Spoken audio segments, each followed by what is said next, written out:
everybody, it's Allison, ARC Seminars resident neuro nerd and CBIST, or Certified Brain Injury Specialist Trainer. So today I thought that I would do a little FAQ when it comes to maintaining and maintaining and utilizing your CBIS certification. So this is kind of the second video in a series of videos that I'm doing to pop on here and hopefully answer some questions and make you feel a little bit better about the CBIS process itself and give you some more information on how to maintain and how to use it, right? Because as anybody who knows me knows that I spent a lot of time talking about how necessarily getting these certifications don't really make you a better clinician, right? Just because you've got alphabet soup after your name, that's great. And I'm sure you worked hard and did well. But what we're really looking for and what you should really be striving to do is to put these credentials to use, okay? So once you obtain your CBIS, it's very exciting, right? You got a new specialty certification, you worked really hard, you studied for the exam, and you did it, you got it, right? So now what, right? So you've got this brand new certification and how are you gonna use it, right? Well, a part of maintaining your CBIS certification is doing 10 continuing education hours per year related to the field of acquired brain injury. Now, these CEUs have to be geared towards professionals like ourselves, right? They have to be geared towards professionals, and they have to demonstrate kind of a little bit of a leveled up knowledge, right? And like kind of help you improve your practice. So you can obtain these CEUs a bunch of different ways, okay? You can attend a live in-person conference, such as the Brain Injury Association of your state, right? If they have an annual conference or seminar, you can obtain them attending your discipline-specific conventions, such as the ASHA convention, AOTA, or the combined sections meeting for APTA. You can take live webinars, right? You can take pre-recorded webinars. You can also do journal article reviews. There's really a lot of ways you can obtain them. But the caveat here is that you need to utilize at least 2 different ways to get your CEUs, right? Meaning you just can't do all 10 hours going to one conference, right? Or you just can't do all 10 hours doing journal article reviews, okay? You have to have a mixture of live things, pre-recorded things, as well as reading, okay? So I'm going to start with the journal article reviews. So the journal article reviews have to be of an article published, peer-reviewed article, right? Peer-reviewed research article published within the last 3 years, okay? And it has to be relevant to people with acquired brain injury. And then there's an associated form on the ACBIS website that you fill out, and it asks you some different questions about the article and some different ways you could use that information in your practice. And you fill out the form as you go along, and then you hang on to it in the event you get audited, okay? So each journal article counts as 1 hour or 1 CEU or whatever you want to call it, right? Towards maintaining your CBIS. Now, what's really great about the CBIS certification is that when you get that initial certification, you also get a 1-year subscription to the Journal of Head Trauma Rehabilitation, which is the Brain Injury Association of America's journal, right? So there you go. You've got some really great stuff coming straight to either your inbox or your mailbox, ready to go and right there for you. ARC here, we do offer a journal club.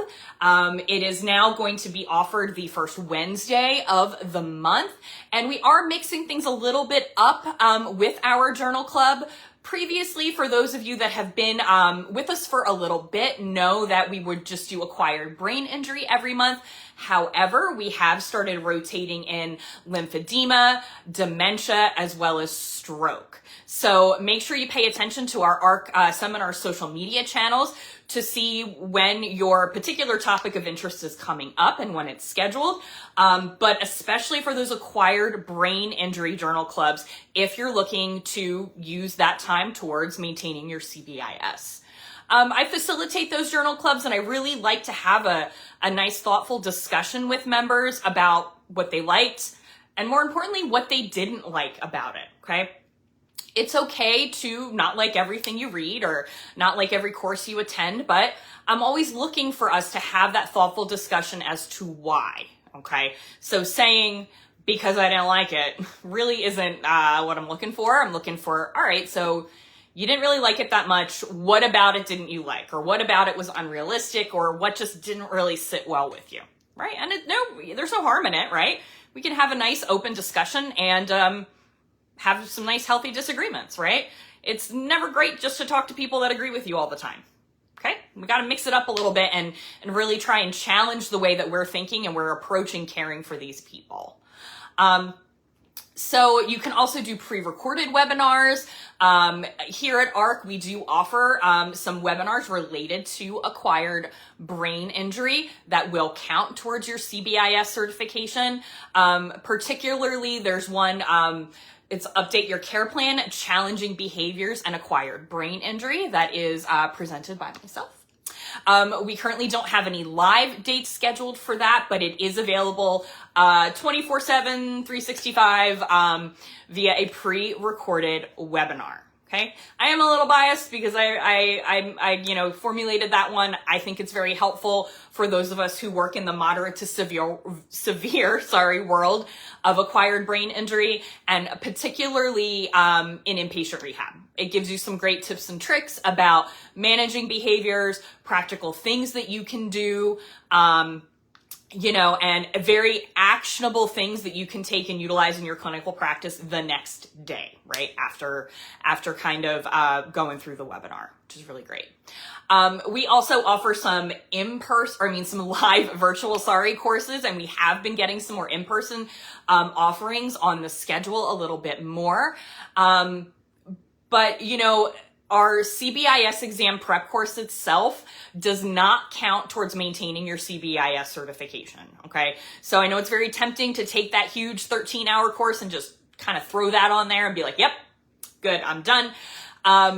Unfortunately, that's utilized for you, or that's should not be utilized to maintain your CBIS, but instead it's viewed more as like a prep course, a study course, and something you use to prepare to take and pass the exam. Okay. The Brain Injury Association of America also offers a variety of webinars throughout the year. They are offered quite frequently, so I do highly, highly encourage you to check out their website to see what they have coming up in the next couple weeks. Please remember, it cannot be a part of the caregiver education series, okay? The webinars that you take have to be geared towards professionals in the field and not towards caregivers, friends, and family, okay? However, the Brain Injury Association does offer a lot of things aimed at caregivers, so it never hurts to forward that along to maybe some family members of the people you're working with, or some other colleagues that you see often who you feel like, hey, this would really benefit you the next time you have support group or the next time you do any type of family or caregiver education. So there really is a lot out there. You don't want to fall into the trap of just doing the same boring old CEUs over and over again just because they're there and because they're available, right? Remember, obtaining the specialty certification shows that you want to level up your practice and that you're choosing to look into things and really spend your time learning about things that are going to help you develop programs at your place of employment, as well as help educate your colleagues and improve the treatment and quality of care of your folks with acquired brain injury. Now, once you get your CBIS, it doesn't mean you have to throw yourself into building-wide program development, even though, hey, if that's your thing, it's my thing, let me know. I'll be more than happy to chat with you about that.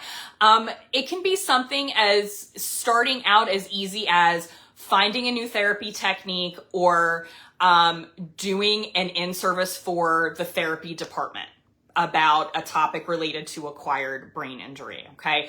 You don't have to start out doing these big, grandiose things, okay? Start small, right? And see how you feel about it. See, do a couple of really short lunch and learns, that are maybe a half hour in length or something, or maybe start out doing like just a program in your department, meaning either in your, if you're a nurse in the nursing department, speech therapy, physical therapy, or occupational therapy, start there and say, hey, I really came across this great therapy technique. I would really like to try all, and really build a program off of it for the OTs here, right? Let's see what we can do. A great example of this is the MOS PTA protocol, right? Which I know comes up very, very often when I teach the CBIS course, and I myself utilize it every day at work.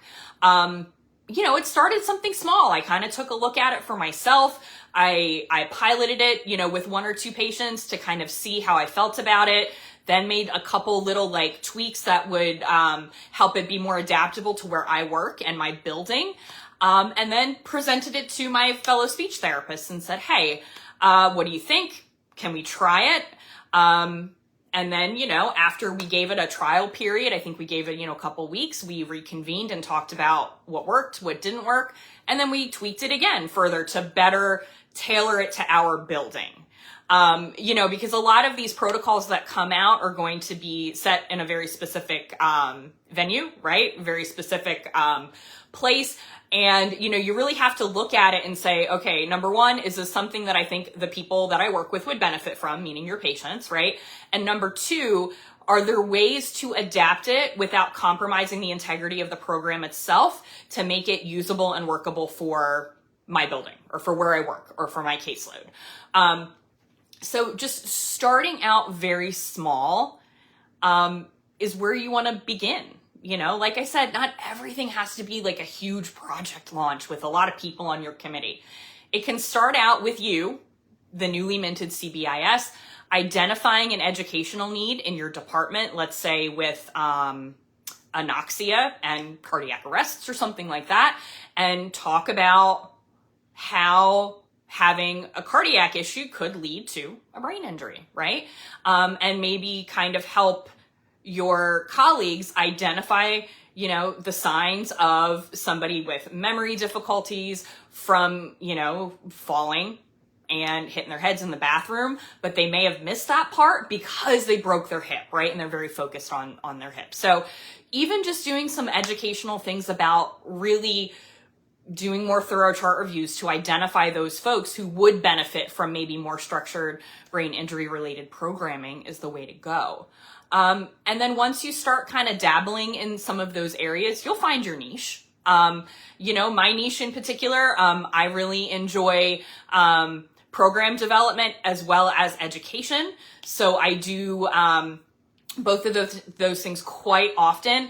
I've presented at some state speech and hearing conventions, which has been really, really wonderful, getting a chance to meet some new people and really talk about what some pain points are for them in the field related to the treatment and management of ABI.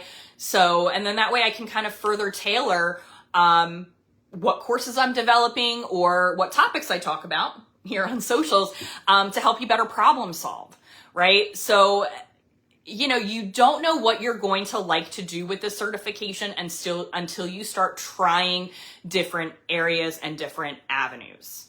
Okay. Again, the best place to start to really demonstrate use of your CBIS credential is, well, first off, I think you should throw yourself a luncheon and get yourself a cake and have a party, personally, because cake is always a good idea at work. But then really looking at like, okay, I'm going to do this little in-service for just my discipline. And then if you feel good about that, be like, all right, that was great. Then you can expand it to the whole therapy department, right? Or maybe even, include a chunk of your building or something like that. Just start small, okay? Start small with one thing and one idea and then see how you feel after you complete that one thing. And then you'll kind of really find out where you want to continue to go with it.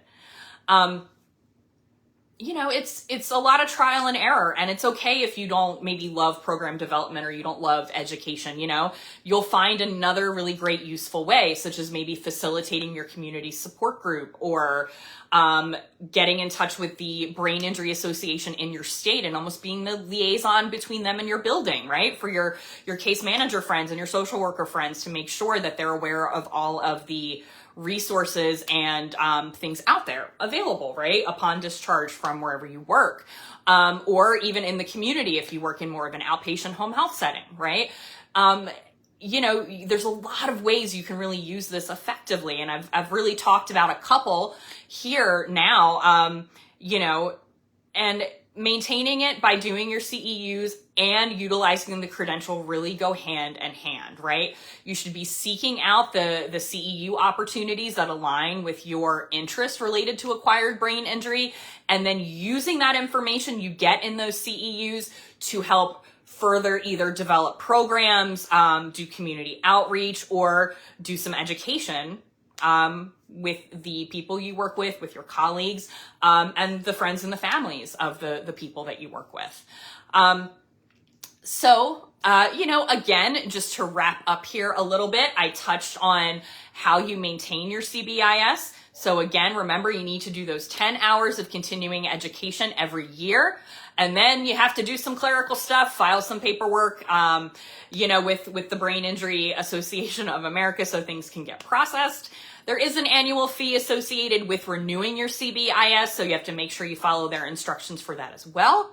And then I also talked about how using those CEU opportunities to maintain your CBIS can really help you utilize your certification and your newly minted specialist status more effectively. Okay? Remember, you need to figure out what you're going to like to do. Trial and error. There's no harm in trying a bunch of different avenues. Okay? So again, thank you so much for joining me today when I was chatting about maintaining your CBIS, as well as how to use your certification, right? And where to get started.